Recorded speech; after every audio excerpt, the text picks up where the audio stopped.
Do you masturbate to the doctor-patient porn? Yes, absolutely. Because I masturbate to the conversation that you have with the insurance company afterward when you're trying to get it covered. So that's pretty hot. You should look into that. Negotiation masturbation. And the Hungry Man's omelet. And I stopped ordering it because I'm like, well, it doesn't matter what's in it. There's a lot of misogyny in it because it says hungry man. I'm like, can't this be what about a woman have it? Can't it be a hungry person? Right. You know, I said that, and they didn't. They didn't understand the Greeks. You know, they have their own way of thinking. So I was like, as a hungry person, so I eventually had to stop ordering it.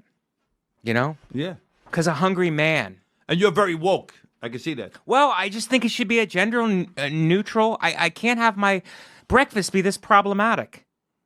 So if you're gender neutral, like you say you are, there some guy comes up and hits you in the keister a little bit, so you're okay with that?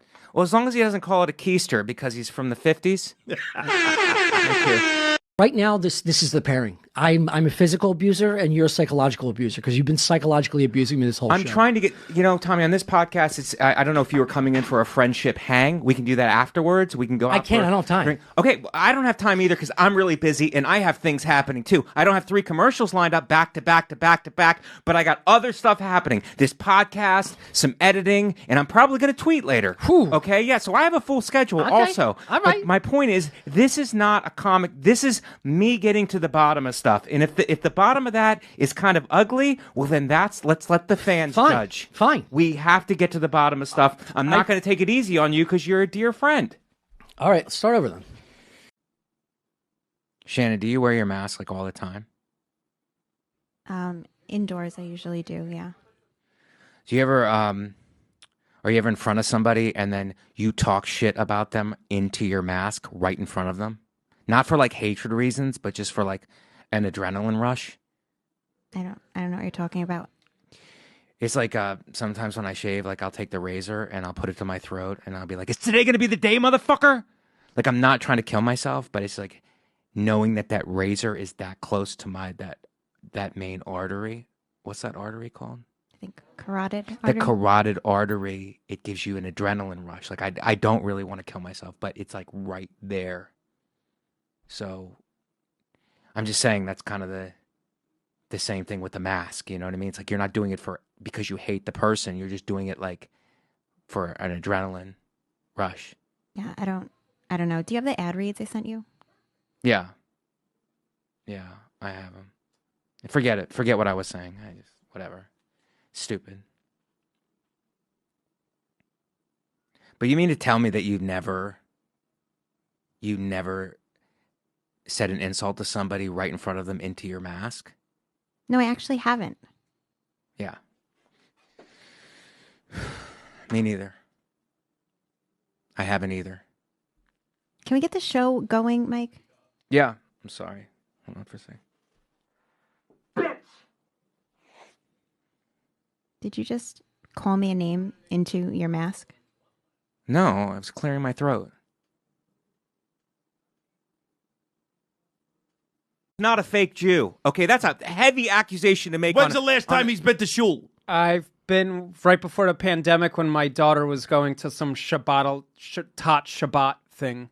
Oh. Tot Shabbat. Tot Shabbat. Tot Shabbat. I love if that's that. not Jewish, I don't know what is, buddy. That is Jewish. That's Take Jewish. it back what you said about him being a fake Jew. Are you going to take it back? No. Okay, he's a fake. No, he's not a fake Jew. He's a real Jew. He's just a, what do you call that? He's not an Orthodox Jew. He's a real Jew. I'm not a religious Jew. Hey, can I get the joke off? That's what I call him after we eat, and then I have to pick up the check. I mean, he's a real Jew. Thank you. Okay. All right. Good one, Mike. Okay. Solid. Okay, we can't use that anywhere. You could use that. Okay, can we use that, Ben? You have my permission. We have your permission? Yeah. I give you the Jew stamp of approval. Okay, it's a Jewish stamp of approval. Sex on the beach, and it was like, it was actually, I had to really get adamant about no. Let's stick to that chaise lounge over there underneath that hut. It was like, and I'm not kidding. She chastised me for a good 12 minutes, like calling me names. But she needs to know, Ray, that no means no. And even that's also maritime law. That's also enforced by the Coast Guard. Yeah. Once you go off the beach, okay, consent still applies in the water. It's just under a different jurisdiction. the Coast Guard. And to add to that point, I don't need the Coast Guard slipping in on their boat while I'm, having relations with a woman. Who wants that? Yeah, and it's like if you're having sex too, she's probably using different nautical terms. Faster. I'm like, how many knots per hour do you want me to go?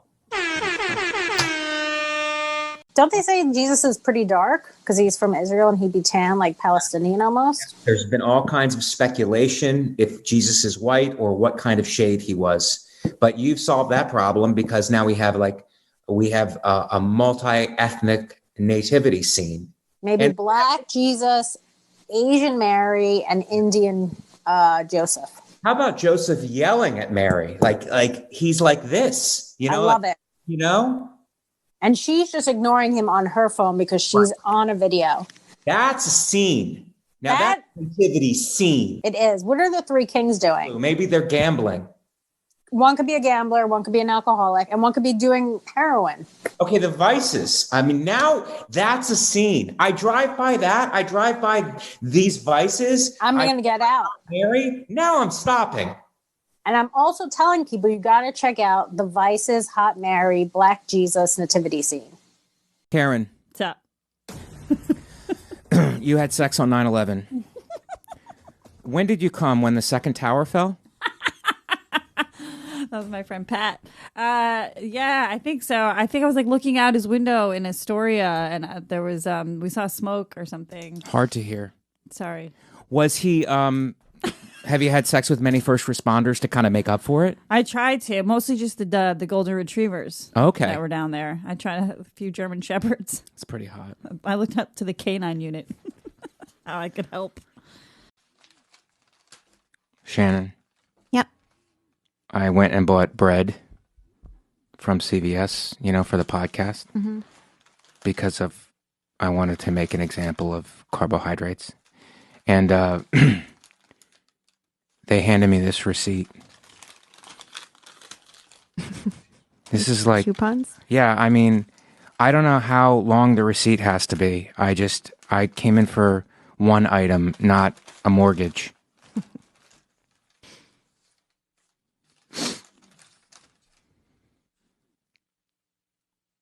Do you ever, Shannon? Do you ever miss Trump?